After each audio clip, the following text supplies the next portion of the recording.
and told her that it was my choice whether or not to greet her and ask her to excuse me. Jesus!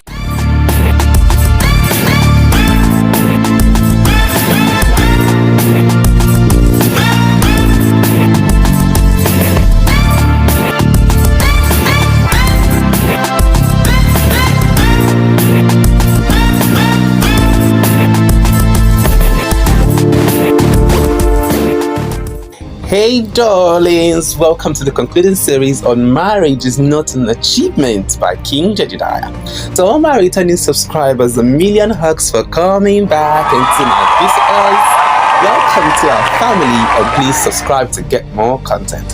Here's a bit of a warning though. Today's own joke a little with a teeny tinge of sarcastic violence, but we just had to say it as it is. Also, there is a little gist about my past though. Here's a disclaimer though, I am not in any way against the institution of marriage, but a staunch advocate against consciously, unconsciously, or subconsciously using your marital status or any status at all, to oppress or suppress other persons. So sit back, relax, laugh, frown, cry, learn a thing or two from these violent pieces. Enjoy.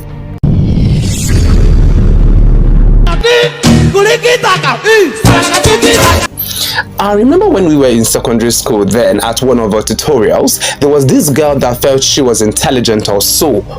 They made her sing, so she began to booga. She somehow became the head of this stupid group of girls that follow her around, strutting like disfigured peahens because some nitwits of peacocks lied about their supposed or presumed beauty. How disgusting. So, this their leader, well, at least compared to her buffoons, she was more intelligent than they all, and by extension, many persons in class then began to demand that I prostrate before her. Being the me that I have always been, you see, that thing that you so desire to use as a tool to oppress me, I will never give it to you. So, let's say her name is Fumi. That's not her real name anyway. Fumi will be gathered talking to people and I come around. I will just pass by all of them and go to my secondary school seat in peace. Chai, the thing they pain them, I would just acknowledge my teachers and that's all. Of course, I didn't have many friends, but please, who was searching? Definitely not me.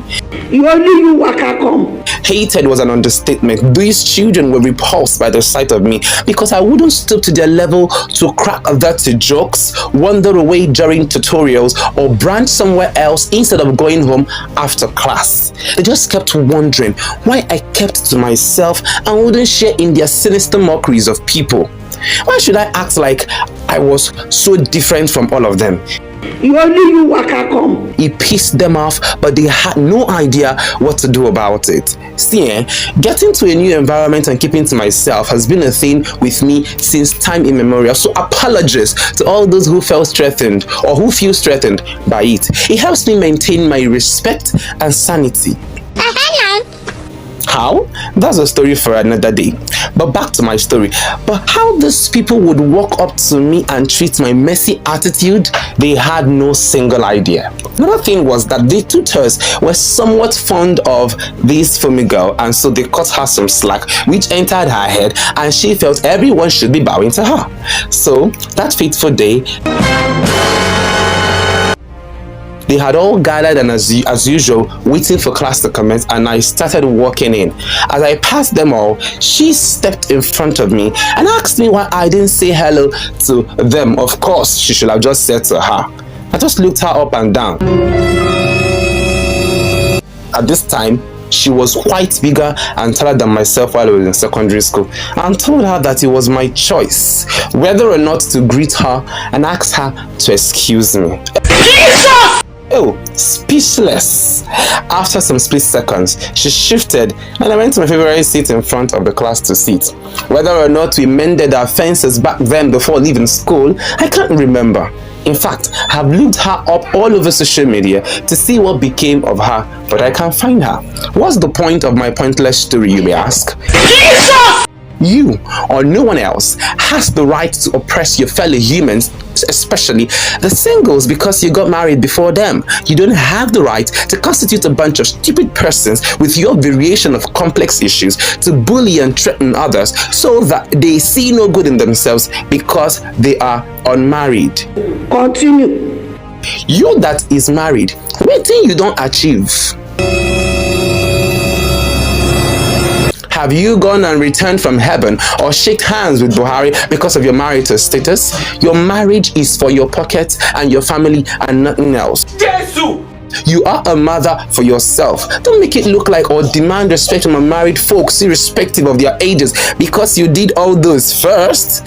Instead of all this kati, look inward and see what benefit your marriage and marital status can bring to me or the world around you. How your union can impact lives like Pastor Kingsley and Mildred Okonkwo and many others. And until you have made such a discovery and begin to effect it, rest in your marriage and husband status in Jesus' name. Thank you.